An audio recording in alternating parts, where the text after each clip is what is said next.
They are vehemently against not only Israel, not only the Jewish students. Anti-Semitism is unquestionably a problem at the universities, but it goes significantly beyond that. These are protesters who are being influenced by outside organizations. The Islamic Republic of Iran is thanking them for their work. They are giving permission to these terrorists to continue their horrific acts. That clip was from last night, where I had the pleasure of hosting a discussion between Jewish college students who shared their thoughts about the recent surge in anti-Semitism across American universities. Joining us now for more are two of them, Eliana Birman and Shosana Aufzien, both freshmen at Barnard College of Columbia University. Welcome to you both. Thanks for being here. It takes a lot of courage to share this, but I want to start with your experiences. Eliana, even before day one at Barnard as a freshman, the antagonism on campus was hitting you.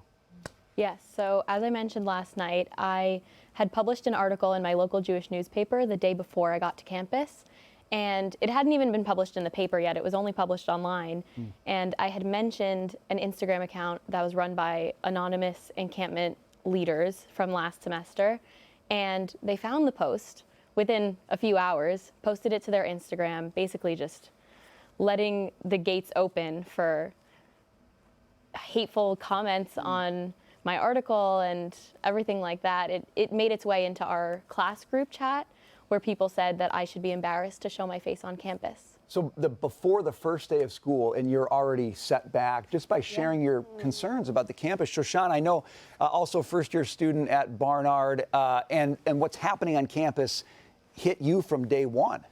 Yes, I was also quoted in Eliana's article, so while I did not receive the same amount of doxing, I was also targeted to some extent.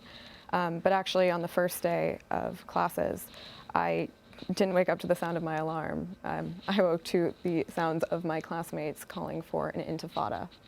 So let's take that one step forward, because this isn't just about anti-Semitism. It almost feels like it's anti-American, the way Jews are being persecuted in this country. I'm wondering if you're feeling that and where you think that comes from. So you hit the nail on the head. This isn't a Jewish issue. This isn't a partisan issue. This is fundamentally an American issue.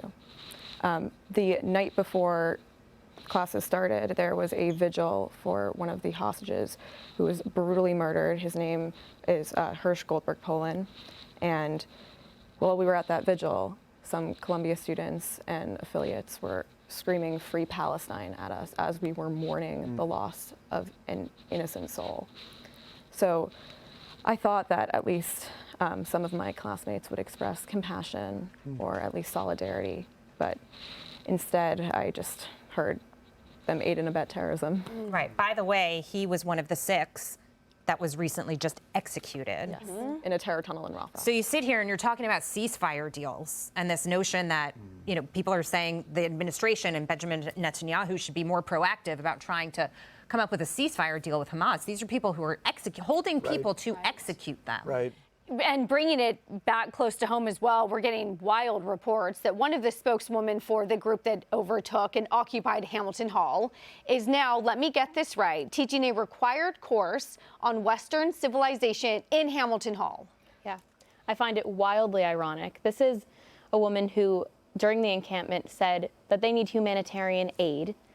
Even though there are dining halls open on campus, they decided somehow they need more. They need to be assisted in their encampment of the campus. And now this person is teaching a required course for Columbia students on Western civilization, despite last semester talking about how she wanted the Western civilization to fall.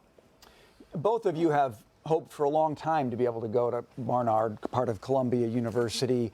This is a dream of yours. You're here, you're already experiencing this. Maybe just tell us, what would you like to see? What would be helpful to give you the sense that you might be able to have a real, honest university experience where you're going to college now? I'd appreciate it if the administration of Columbia and Barnard unequivocally condemned my classmates' reckless insubordination. That'd be a nice start. Yeah. Beyond that, I think one thing we saw last semester is that people weren't punished for their actions.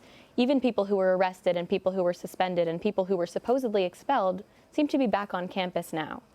And so it seems that the administration isn't actually doing anything to say, this is wrong.